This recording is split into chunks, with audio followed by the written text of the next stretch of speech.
rudder earlier this year. Dr. Ferrucci is here to tell us about Watson's development and its capabilities. Please welcome Dr. Ferrucci. Is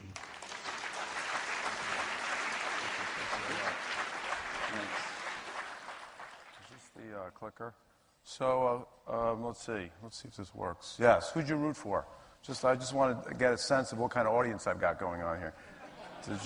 How many people rooted for Watson? How many people? That's not bad. Not everybody, but clearly a majority. That's good. So what I wanted to talk a little bit about was sort of a combination of giving you some insight into the technology itself underlying Watson, but also, given the audience, I thought it would make sense to share some of my experience about, I consider AI perceptions, how people in my journey through this project have perceived Watson from an AI perspective. And one thing I could tell you is that it's been somewhat bipolar. We had you could almost divide the audience into people who thought, well, what's the big deal? Don't computers know everything already?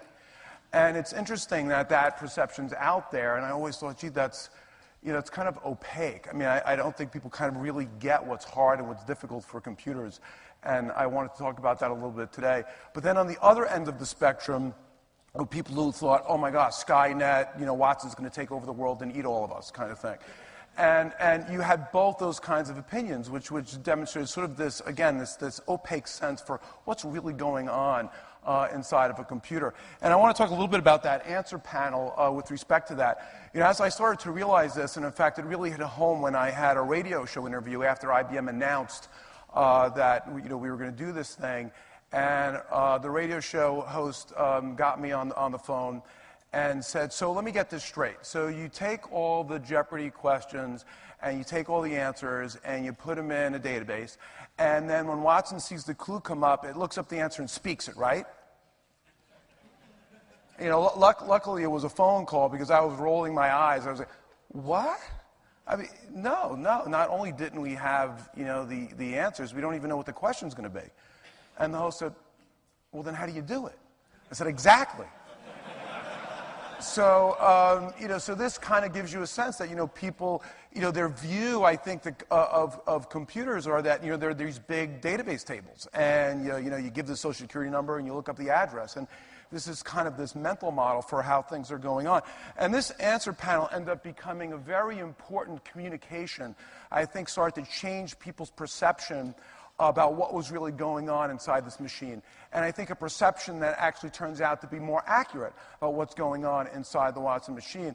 And this shows you its top 3 answers, and I'll talk a minute about how it explored many, many different possible answers, and that it computed a probability, a likelihood that that answer was correct based on analyzing underlying evidence, and that it also computed that white line as a threshold.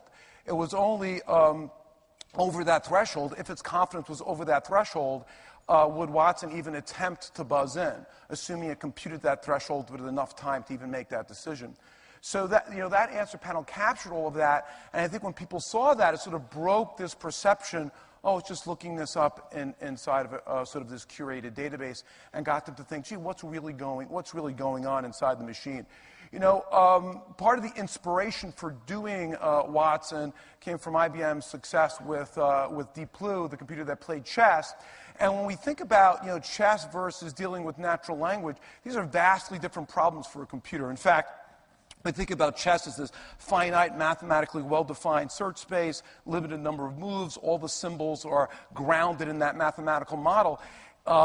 And of course, the search space is huge, and it was an important breakthrough 10 years ago or so to build a computer able to do that effectively. But when I look at that, I think what's more remarkable is that humans can play chess. And when you it's just so perfect in some sense for a computer. I certainly can't.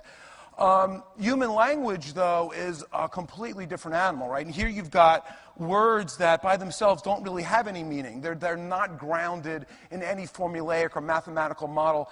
They're really just navigating the speakers in the context of their memories and their human cognition. So it's a very different kind of animal, and the meaning of words are so contextual. One story I like to tell is that, a common scene in my household is me yelling down to my two daughters, you guys got to come down here and see this. This is really, really interesting. And I'll be making some mess in the kitchen sink or doing some sort of experiment that I want them to see and learn and understand. And I would use this word interesting a lot. And then one time I said, come down here, you got to see this is really, really interesting. And my 7-year-old stopped at the top of the steps and she said, Daddy, I'm not coming down. Interesting things are boring. And in a nutshell, what she's telling me is that she's assigning meaning based on her experience with that word. She wasn't making a joke. That's what interesting meant to her, right? It gave her a boring feeling, right? And that's really what the word meant. So context, of course, is very, very important in interpreting language. When we think about what's hard and what's easy for computers,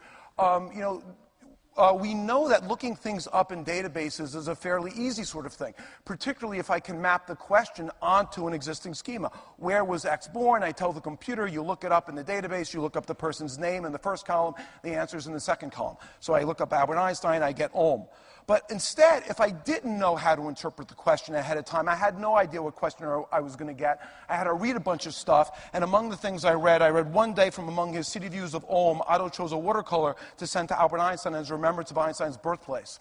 So it's a lot more difficult now. The computer's got to figure out what are the people, the places, and the relationships, and what's birthplace got to do with being born, and how do I really answer this question? Another good example is X ran this. If I know what it means and I pre-program the computer to say, look this up in a database, assign the symbols that are assigned to X with person column, look up Jack Welch, get GE. On the other hand, if it had to read, if leadership is an art, then surely Jack Welch has proved himself a master painter during his tenure at GE, maybe it comes up with that Jack Welch was a painter at GE. So with some degree of confidence, right? So it gets much harder because the computer's challenged to interpret the terms and the phrases in the context of the terms and the phrases that appear in the question. I'm just throwing up there a sense of a different domain. I'm going to talk a little bit more about Jeopardy, but I just want to point forward. Dan Cerruti from IBM is going to talk after me a little bit about business applications of Watson. One of them he'll talk about is healthcare. But just being able to analyze natural language evidence in healthcare, we see lots of different things here. How do I compare meaning when there are so many different expressions? And again, the meaning of those expressions are so dependent on different dimensions of context, like causation and chronology and terminology. Is difficulty swallowing the same as food gets held up? Is that the same as food getting stuck when swallowing? Is a productive cough after a non-productive cough the same thing as a productive cough? Is a fever the same thing as temperature, the same thing as high temperature? Right, so we have lots of location. We talk about pain, different ways of expressing location and magnitude of pain. Understanding whether these things are the same thing or they're similar in meaning or what degree they're similar actually is a very hard problem and requires the analysis of lots of data and the analysis of words and phrases and how they're used in context. So Jeopardy comes along, and it's this very sort of interesting kind of problem that it doesn't ultimately solve the human language understanding problem, and this is not where we are. There's a lot of work to do. But solving it, being able to compete with champions, helps us drive the technology to deal with broader domains, both in the topic area as well as in the complexity of the language. So we have interior design, cellular biology, classic literature, geopolitics, right? So broad open domain, can't anticipate ahead of time what the questions are going to be, how they're going to be phrased, or what they're going to be about. We also have the very high precision to compete with champions, and I'll show you a chart about how high.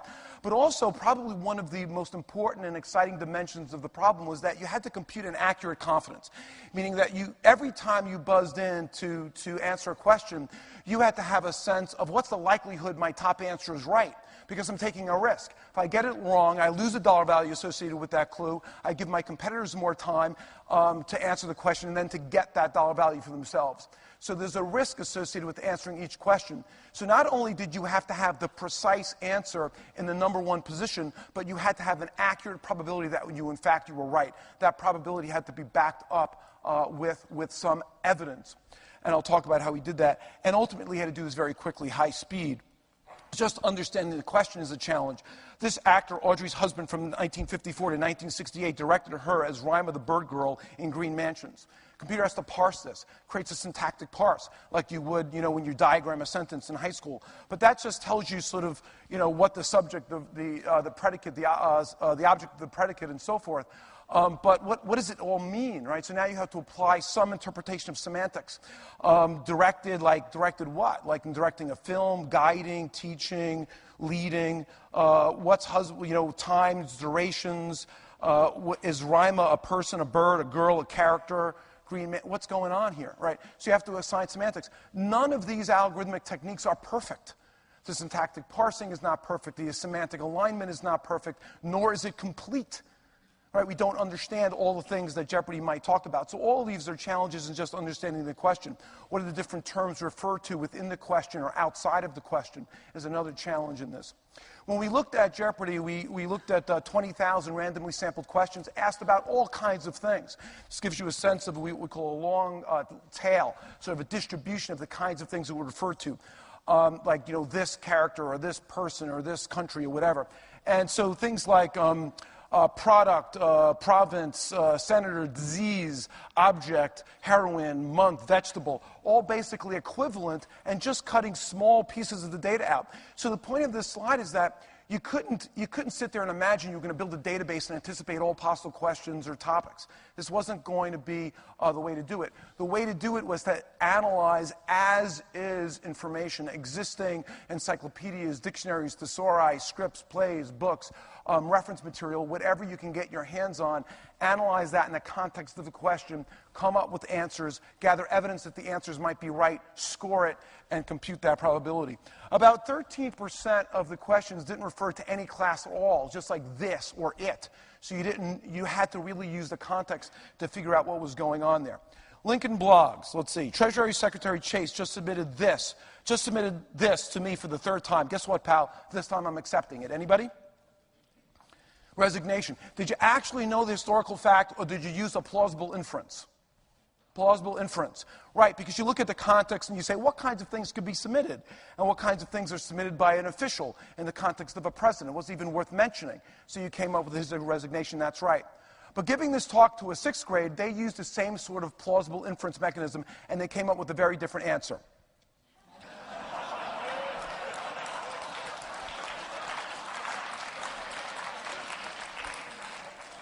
But the good news is neither you nor the sixth graders knew the actual history. So one of the things we have to do is learn how words are used in various contexts. And one of the things Watson does among many algorithms is analyzes large bodies of text, produces syntactic frames, as I showed you before, parses it, what's the subject, the verb, the object, then it assigns semantics, and then computes statistics. So it can learn things like inventors patent inventions, officials submit resignations, people earn degrees at school, fluid is a liquid is a fluid. Which one's actually true? If you look at a physics taxonomy, right, fluid is the more general thing. A liquid is a type of fluid. But humans, in regular language, use them somewhat interchangeably, which is important. Because if you're solving physics tests, you want to train on data that allows you to exploit the actual taxonomy. If you're answering Jeopardy questions, fluid, liquid, not a big difference. Right, so it depends on the context and the training data that tells you how to use those words in what context. Vessels sink, but people sink 8 balls in the context of pool. So not only extracting that information and computing the syntax, the semantics, and the aggregate statistics, but then that has to be chopped up with regard to a representation of context. Because you're going to get a different answer if you're asking what kinds of things, if I want to make a plausible inference about what kinds of things may sink, in general, or sink in the game of pool, right? So you need a representation of context. How good are humans at this game? And this is the metric we used to understand what we were really up against. What you see here is a graph that shows the percent of questions answered along the x-axis. You see precision along the y-axis. And what those cloud of dots represent are actual historical Jeopardy games. And what I'm plotting is the performance of the winner of those games. So if you look in the middle of the green cloud, you see the average winner was acquiring about 47 to 50% of the questions, meaning they were confident and fast enough, more confident and faster than their competitors, so they were able to acquire much more of their share square of the game board, and then they did between 85 and 95% precision. The red cloud is Ken Jennings. He, on average, acquired about 62% of a game, extremely confident, extremely fast, and good with the buzzer. He's going to talk later, so he can give you a real explanation for how the heck he did that. But it's really phenomenal performance. The bottom line there is a state-of-the-art question answering system that we'd been working on for some time and in good company, and we applied it to the Jeopardy problem and got this confidence curve. The way to read that is, on 5% of the data, it did about 47% precision. As it had to answer more and more of the questions, its confidence went down, right? It's picking those questions it's less confident in, and ultimately plateauing at about 15%. This left an enormous gap between the performance of that system and where we had to go to compete against grand champions. And this is what we faced, and this is the challenge that I signed up for in 2007. So it was get there and compete with grand champions or lose my job. So the underlying technical philosophy, we had to put some stakes in the ground. We signed up to do this in basically 3 to 5 years. We did it in 4, so we landed right in there. But we had to make some commitments. We had to put some stakes in the ground about how we were going to do this. And a few things. One was specific, large, handcrafted models won't cut it. Again, we weren't going to sit there and curate and build a big database we thought was going to address all Jeopardy questions. Too slow, too narrow, too brittle, too biased. We needed to acquire and analyze as is knowledge sources. Second, intelligence from the capability of many. So in other words, a diversity among methods. There was no expectation there was going to be one algorithm that knew how to do question answering. So while you see a Jeopardy contestant, Watson is a Jeopardy contestant on stage, when you pull the covers back, you don't see a Jeopardy contestant in there. You see lots of different algorithms, and none of which, if you looked at individually, would you think, what's that got to do with playing Jeopardy? You'd barely see the connection. So it was this holistic behavior, and of course the interface, that pressed a button and spoke the answers, that gave the impression of a Jeopardy contestant. But really what's underneath there are hundreds of different algorithms that are looking at the data and playing different roles in an overall architecture. So many diverse methods, no single one is perfect or complete.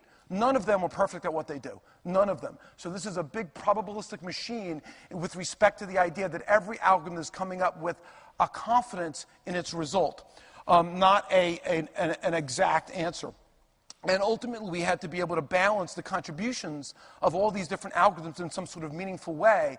And to do that balancing, we had to learn it. It was too complicated for a human to sit there and say, well, I trust this algorithm under these conditions, but not that one under those conditions, and compute all the weights on these hundreds of diverse algorithms. But we used statistical machine learning to do that.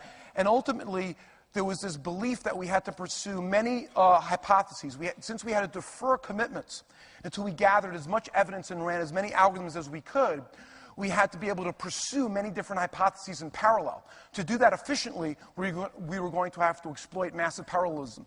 Now, I'm going to preempt a question. A lot of people ask me, well, did you think ahead of time how humans do this? No, we did not take an approach of we're going to try to model the way the human mind works. In retrospect, you may look at some of this stuff and you may see parallels, the way you think the human mind works, in terms of many, many diverse, independent modules that come together, a massive parallelism. That's true, but we didn't. That's something that you could look at in retrospect and say, yeah, those things are similar. But we didn't start out by saying we're going to model, human cognition. We ended up with this architecture, the deep QA architecture, that starts with a question and a topic, and then generates many different interpretations. Does many searches, generates many possible answers. Let's say, for the sake of discussion, 100 possible answers.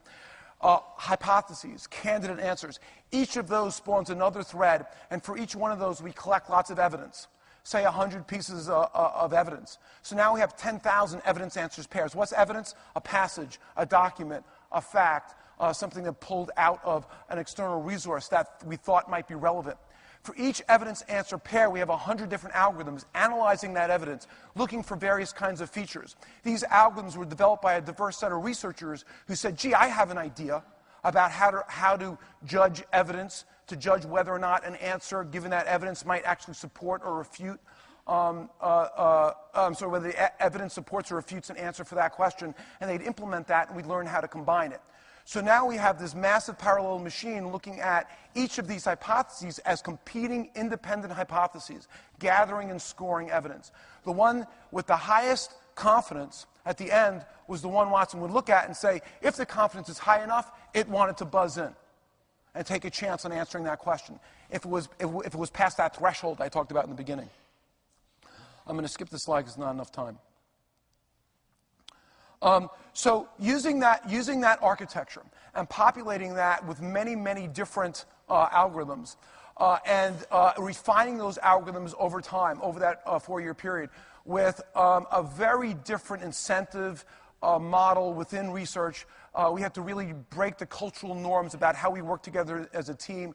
We put a diverse group of researchers all in one room, computational linguists, machine learning folks, knowledge representation and reasoning people, NLP people, information retrieval people. We put them all together in one room, and we continued to advance the components that plugged into that architecture. And we continue to test, do error analysis, and refine those algorithms. And over that 4-year period, we ended up driving that performance up until this shows the last test done in November 2010. We actually got a little bit better than that.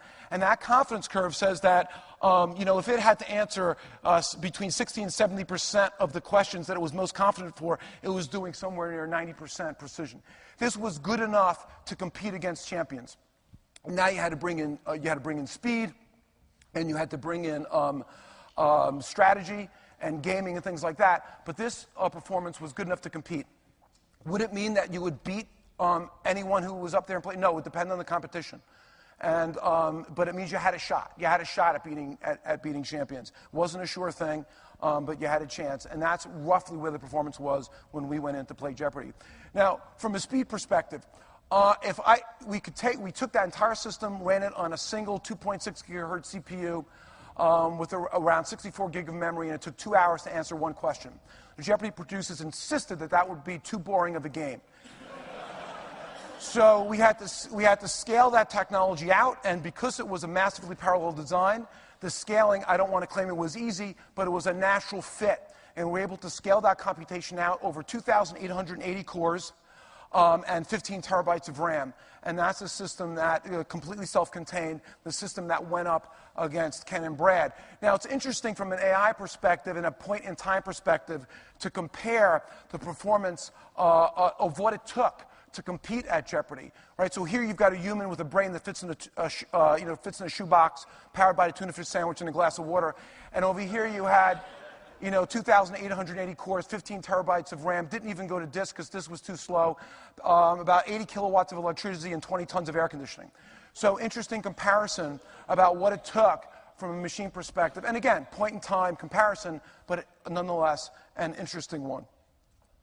The really important point I want to make here is that, and I think this will tie in to Dan Cerruti's talk, who's going to follow me, who's the lead on the business side of this, is when you saw Watson play Jeopardy, it was about question in, answer out. But when you think about that computational paradigm I just showed you, it's ultimately not about giving an answer in the top position, an answer to a question in the very top position. It's really about producing alternatives and the evidence behind those alternatives and accurately ranking and producing meaningful confidences around that evidence. So here's, just to give you a sense, this is a tool we built where we have this question, for example, Chile shares its longest land border with this country. There are actually hundreds of features produced by hundreds of algorithms. What is going on? This is a very complex system. We had to build tools to understand what was happening, to look at how features were preferring one answer over another answer, zoom in on the features that were preferring the wrong answer, the ones that were preferring the right answer, understand what was going on. We'd eventually produce what we called an evidence profile. So this is what really is going to underlie the interaction with Watson in real applications, the notion of an evidence profile and the ability of the user to look at what the computer has come up with in terms of what the top answers are and look at their evidence and the dimensions of their evidence, and then to drill into those dimensions and get to the actual sources that support or refute an answer. So we see negative and positive evidence here along different dimensions. Behind these dimensions are hundreds of different features producing these weights. So you'll find Bethel College and Seminary in this holy Minnesota city. There's a Bethel College and Seminary in both St. Paul, Minnesota, and South Bend, Indiana. unfortunately for the computer. So it has lots of evidence. Actually, the majority of evidence here is in support of South Bend, Indiana, except for the location evidence, which correctly supports St. Paul, Minnesota. But the weight's not high enough. That bar is not high enough. Even though, say, South Bend, Indiana has negative evidence, because it's in Indiana, the computer doesn't realize, in this case, that it needs to weigh that location evidence much higher than all the other evidence. We learned from the evidence profile both how to advance the algorithms and make this smarter, but we also learn what the computer's really doing. Why is it making the decisions that it's making? This is what's important in helping humans make decisions in high-value questions like, if you're a patient, what's my likely disease? What's a good treatment option for me? Right? How do we gather the evidence, rank it, and score it? Of course, there's another way humans answer this. They look at holy and they think, wait a second, there's a pun. Holy and St. Paul. St. Paul's clearly holier than South Bend, Indiana. And what's interesting about the technology is that an independent researcher built a pun detector, something that looked for puns in language, with a few heuristics, integrated that into that big system, trained it, and the pun detector actually gained weight and preferred St. Paul over South Bend. Of course, it put Holy Cross, Minnesota in second place because, after all, Holy Cross is holier than South Bend, Indiana, at least from a pun perspective. So when we look at these evidence profiles, we now could start to think about different dimensions of evidence. If we apply this in healthcare, symptoms, family history, personal history, medications, findings become dimensions of evidence. Algorithmic features look for how patient information is expressed and how information is expressed in large bodies of medical content, and start to do a similar thing. Produce many different hypotheses, collect evidence for those hypotheses, and score them using these rich algorithms that look at various kinds of features. So now you can imagine a scenario where all these different kinds of data from many, many different sources are coming together, and the system is evolving. Could be differential diagnosis, could be a set of treatments, and it's evolving evidence profiles and ultimately comparative evidence profiles for presentation to the caregiving team, whether it includes the doctors, the nurses, and possibly even the patients. So imagine a continuously running system that's gathering input data and doing this analysis over large volumes of content to produce these evidence profiles to help people make better decisions and to eliminate some of the natural biases that when a human brings their personal expertise to a problem, they're going to naturally bring biases. The computer can look at many, many more hypotheses and much more evidence to help overcome those biases and make the humans ultimately better decision makers. So that's where I wanted to end my talk. Thank you.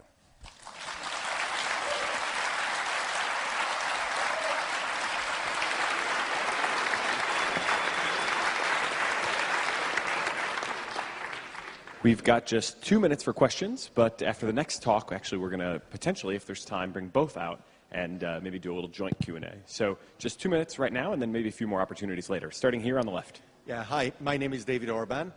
Today we evolve and compete not only on technical achievements, but also on models and how we achieve doing things. IBM is a commercial entity. Watson is a beautiful technology. How many patents protected, and how do you see it fertilizing and helping the open research community achieving even more together with it? So that's a great question, and we are actually thinking about that a lot. I mean, and obviously, ultimately, you're absolutely right. It's a business question for IBM. But IBM is also interested in engaging and collaborating with the broader scientific community. In fact, the underlying technical architecture that DeepQA was built on top of, technical infrastructure, is UEMA, which was also, I was the chief architect for that. We built that in my team. That's now an Apache project. So that it made sense from a business perspective for IBM to contribute that to open source, and we did. And so I think, we have to keep thinking about it, but we're already talking to some universities about different ideas around being able to provide this architecture as a means for different researchers creating individual components, combining them, and looking at the effects of end-to-end results. And this is a very, very important idea. And I mentioned earlier in my talk how we sort of changed the culture within research. And a lot of academics have been very excited about this. We cannot let individual PhDs pursue their idea in isolation. We really had to look at what the end-to-end system performance needed to be, under the assumption that if we got a system to play Jeopardy, that all the underlying component technologies would advance in kind. And if they didn't, we would learn how to prioritize the research, what really mattered. Because sometimes one algorithm, possibly a much harder one, would actually be, I should say, possibly a much easier one to implement, would eat the lunch of a more complicated algorithm. But if those two researchers and those two approaches weren't allowed to combine to the same system, you wouldn't learn that. So, you keep pursuing the really more complicated one, not willing to admit that, gee, this really easy one actually completely overwhelmed that. By building integrated systems, we learn how these various algorithms interact and overlap. And it's a great idea to support a broader research consortium so that everyone doesn't have to rebuild that architecture and that infrastructure. That's all the time we've got for. That's all the time we've got for questions right now. But thank you so much, Dr. Ferrucci, and we will bring you back if we've got a few minutes in just a little.